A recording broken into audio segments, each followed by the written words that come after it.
Question है, आज हम लोग स्टार्ट करने वाले हैं job cost sheet. Okay, job cost sheet क्या हो गया, इस सेम लाइक कॉस्ट शीट की तरह ही है, सेम लाइक कॉस्ट शीट की तरह है, लेकिन यहाँ पे आपको स्पेसिफिकली किसी जॉब के लिए अलग से कॉस्ट शीट निकालना है, स्पेसिफिकली किसी जॉब के लिए। जैसे क्वेश्चन नंबर 3 में बता रहा है, the factors operating under job costing system makes available the following details in the respect of its operation for the year ended 31st March 2016। एक ऑलरेडी कॉस्ट था, बता रहा है डायरेक्ट मटेरियल कॉस्ट है 80,000, factory overhead 50,000, selling and distribution overhead is 25,500।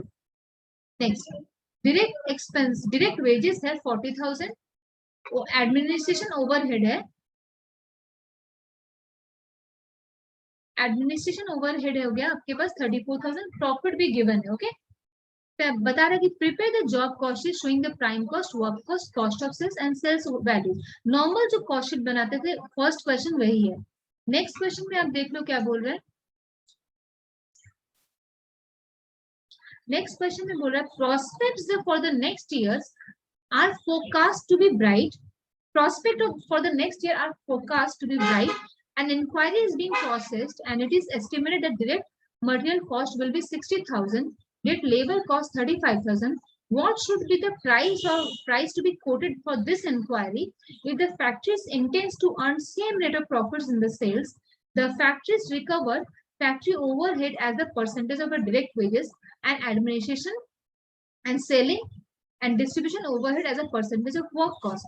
Okay, बात सुनो, इसमें क्या हो रहा है, इसमें तुम्हें कुछ बता दिया अमाउंट। देखो सपोज एक इंक्वायरी आया है जॉब के लिए, उसमें आपको बताया डायरेक्ट कॉस्ट 60,000 है, डायरेक्ट लेबर 35,000 है, बाकी कॉस्ट भी कुछ ना कुछ रिलेशन बता दिया गया। ओके, अब आपको क्या कैलकुलेट करना है, कुछ रिलेशन बता दिया, क्या कैलकुलेट करना है आपको, इसमें कॉस्ट बताना है कितना हो रहा है। ओके, यहाँ पे ध्यान रखेंगे क्वेश्चन को।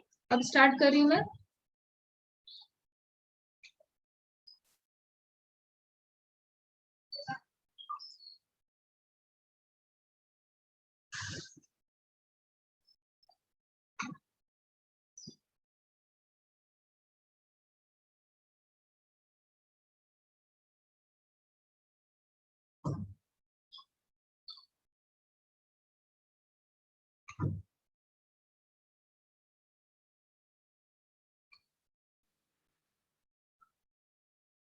इसको आप सिंपली कॉस्ट शीट बनाओ आप लोग, ठीक है,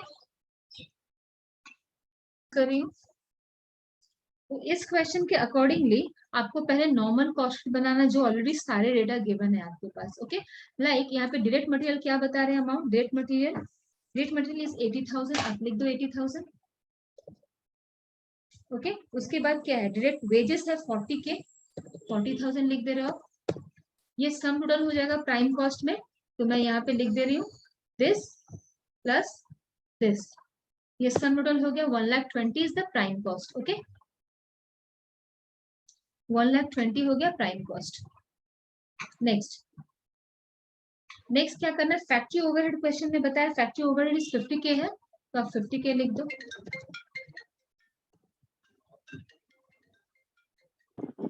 286875। तो यहाँ पे फैक्ट्री ओवरहेड ऐड किया, तो इसका भी फॉर्मूला अगेन सेम थिंग हो जाएगा, this sale plus this sale add कर दो आप। ओके, तो ये हमारा वर्क कॉस्ट आ गया। वर्क कॉस्ट के बाद एडमिनिस्ट्रेशन ओवरहेड कितना बताया है क्वेश्चन में, 34K बताया है, तो आप 34,000 लिख रहे हो और इसको आप ऐड करके लिख दे रहे हो, दिस प्लस दिस सेल हो गया हमारा कॉस्ट ऑफ प्रोडक्शन आ गया। कॉस्ट ऑफ प्रोडक्शन के बाद सेलिंग एंड डिस्ट्रीब्यूशन अगर ओवरहेड है तो वो ऐड करते हैं, तो यहाँ पे क्वेश्चन में गिवन है selling and distribution overhead is कितना है 25,500 ऐड कर रहे हैं, 25,500 ऐड कर दिया हमने, तो यहाँ पे आपका कॉस्ट ऑफ सेल्स आ गया is equal to this plus this. Okay, अब प्रॉफिट ऑलरेडी क्वेश्चन में गिवन है लास्ट में 57,375, ये आप लिख दे रहे हो और ऐड कर रहे हो, तो ये आपका बैलेंस आ जाएगा दिस प्लस ये कॉलम है दिस, यहाँ पे ले नहीं रहा, एक मिनट, B3 हो जाएगा, B13 हो जाएगा, B13 में लिख दे रही, आ गया 28 ये हो गया सेल्स का अमाउंट, ठीक है ना। ये नॉर्मल कॉस्ट शीट सब कुछ गिवन ही है इसमें, ओके।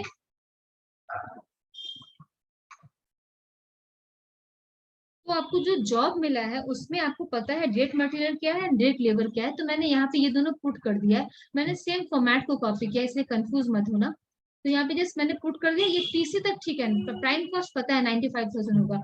उसके बाद जो फैक्ट्री ओवरहेड्स क्या होंगे, एडमिनिस्ट्रेशन ओवरहेड क्या होंगे, सेलिंग एंड डिस्ट्रीब्यूशन क्या होंगे, वो यहाँ पे कुछ रिलेशन बताया गया। क्या बताया है देखो, क्वेश्चन में बोल रहा है, देखो 1 2 3 फोर्थ लाइन है जो क्वेश्चन पार्ट 2 का fourth line. If the factory intends to earn the same rate of profit on the sales, that means जो इसका रेट है प्रॉफिट का, इन दोनों के बीच में रेशियो, वो अभी भी सेम रहेगा। तो परसेंटेजेस निकाल लोगे आप, वो सेम रहेगा। उसके बाद बता रहा है क्या,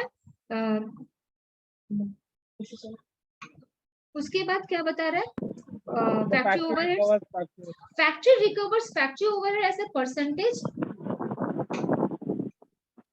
अच्छा, factory overhead recover the factory as a percentage of direct wages, okay. तो क्या करना है इसमें, एंड एडमिनिस्ट्रेशन, वो तो अलग बात हो गया, सिर्फ फैक्ट्री ओवरहेड्स के लिए बात करो। हाँ, तो यहाँ पे जस्ट लिख दो तो overhead recovery rate, right it down, right it down. Calculation of overhead recovery rates. आपको रेट्स पहले से निकालने पड़ेंगे। क्या बता रहे, रेशियो बताने हैं आपको। तो फैक्ट्री ओवरहेड किसका है बता रहा है क्वेश्चन में, देखो फैक्ट्री ओवरहेड बोल रहा है on a percentage of direct wages, तो मैं वही टर्म फिर से लिख रही हूँ, factory overhead on percentage of direct wages, जैसे बता दे रहा है, डायरेक्ट वेजेस लिख रही हूँ मैं, डायरेक्ट वेजेस, ओके। इसका रेशियो देख लेते हैं क्या बता रहा है इसमें। तो यहाँ पे पहले फैक्ट्री ओवरहेड क्वेश्चन में क्या बता रहा है, factory overhead is 50,000, okay okay. Factory overhead 50,000, तो मैं यहाँ लिखूंगी 50,000 डिवाइडेड बाय, डिवाइड का साइन मैं ऐसे दे रही हूँ, 50,000 डिवाइडेड बाय डायरेक्ट वेजेस करूंगी। हाँ, डायरेक्ट वेजेस कितना है 40,000, तो 40,000 लिख दो, इंटू 100 करना पड़ेगा मुझे, तो यहाँ पे मैं इंटू 100 कर रही हूँ। तो अब एक परसेंटेज मालूम चल जाएगा। अब ध्यान से समझो, आपको बोल रहा है कि रिकवरी जो होगा फैक्ट्री ओवरहेड रहेगा जैसे डायरेक्ट वेजेस के परसेंटेज के ऊपर, जैसे पहले था। तो मैं देख ली, तो डायरेक्ट वेजेस जितना होगा उतना ही फैक्ट्री ओवरहेड होगा उसी परसेंटेज पे। तो अभी मैं देख रही हूँ डायरेक्ट वेजेस कितना है यहाँ पे 40,000 और फैक्ट्री ओवरहेड 50,000। तो फैक्ट्री ओवरहेड पहले लिखूंगी divided by direct wages into 100 करूंगी तो मुझे परसेंटेज मिल जाएगा, ओके। तो मैं यहाँ पे इसके जगह पे वैल्यू लिखूंगी। अब तो मैं यहाँ पे अमाउंट लिख रही हूँ, ठीक है, इज इक्वल टू करके कैलकुलेशन कर लेती हूँ।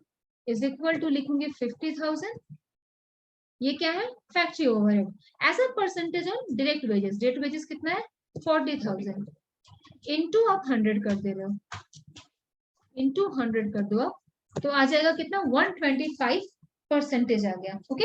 ये परसेंटेज में 125%, ये आपने एक रेशियो निकाल लिया, ओके। नेक्स्ट लाइन में स्टार्ट करेंगे हम, इसको सब एक लाइन में लिखने में बेटर रहता है ना, कंट्रोल एक्स करके यहाँ लिख रही हूँ, यहाँ पे है, ठीक है ना। नेक्स्ट में चले आओ, नेक्स्ट क्या पूछा रहा है, एडमिनिस्ट्रेशन ओवरहेड क्या बता रहे हैं, आप ऐसे कर सकते हो आप, administration and selling distribution overhead as a percentage of work cost. तो सेम थिंग आप कर लोगे, बना पाओगे ऐसे, देखो बनाओ।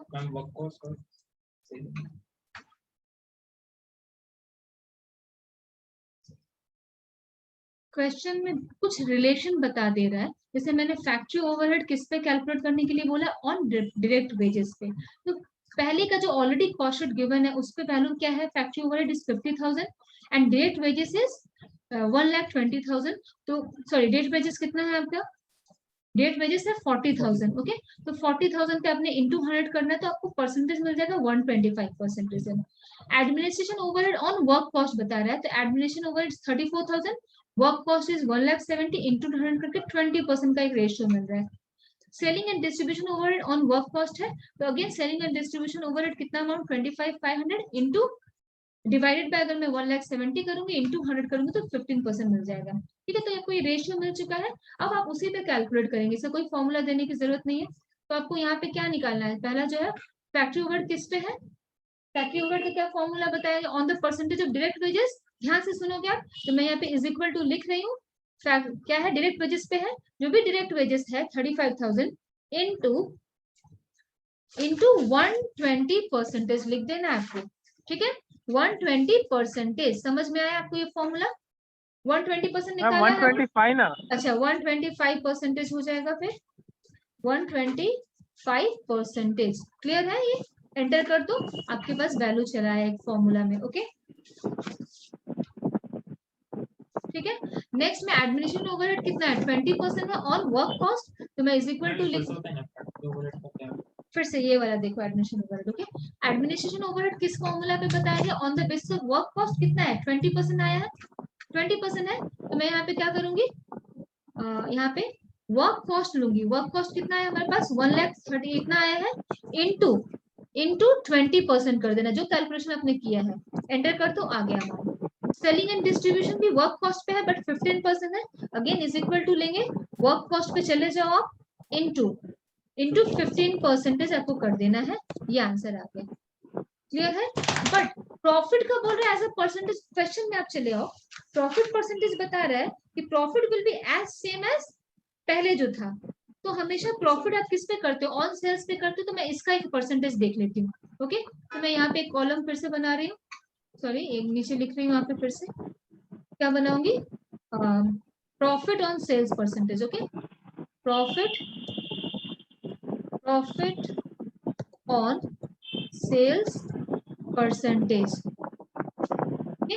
क्या होगा इसमें, इज इक्वल टू फॉर्मूला लिख रही हूँ, प्रॉफिट है ये डिवाइडेड बाय सेल्स इंटू 100 कर देना आपको, इंटू 100, परसेंटेज अपना चला आया 20%, किसी का माइक्रोफोन ऑन है प्लीज ऑफ कर दो, ओके तो प्रॉफिट ऑन सेल्स हो गया 20%, ओके तो यहाँ पे मैं क्या कर दूं, सेल्स पे 20% कैलकुलेट कर देती हूँ, यहाँ पे चले आओ, is equal to sales amount into 20%, हो गया हमारा सम।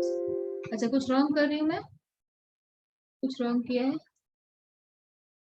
अच्छा इसका एक्चुअली मैंने कॉपी पेस्ट किया तो इसका फॉर्मूला चलाया था, ओके सॉरी, तो एक मिनट, सॉरी ये सम्स ऐसे नहीं होगा, मैं इसे डिलीट कर रही हूँ, रुको देखो यहाँ पे प्रॉफिट ऑन सेल्स 20% आ गया है, आपके पास तो सेल्स फिगर नहीं है गिवन, नए जो जॉब कॉस्ट बनाना है आपको, सेल्स फिगर पता नहीं है आपको, ओके तो क्या करना होगा, प्रॉफिट ऑन सेल्स अगर 20% है तो what about profit on cost, कर पाएंगे इसको, प्रॉफिट ऑन कॉस्ट कैसे निकालते हैं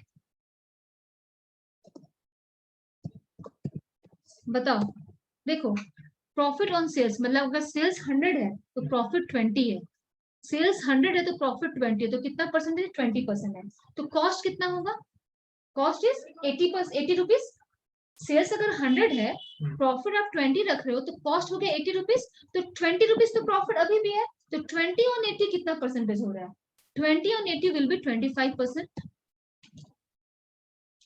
किसी को कुछ डाउट है इसमें, जैसे निकाला मैंने इसको क्वेश्चन, इसका वैल्यू 25% हो गया, तो 25 ऑन कॉस्ट होगा, तो मेरे पास यहाँ पे कॉस्ट का वैल्यू गिवन है, तो 1 लाख ये अमाउंट लिख दो, इनटू आप 25% कैलकुलेट करो, आ गया आपके पास प्रॉफिट। अब सेल्स को आप सिंपली इसको ऐड कर दो, कॉस्ट प्लस 11 E12 था ना, E12, ओके ये अमाउंट हमारा आ गया नया,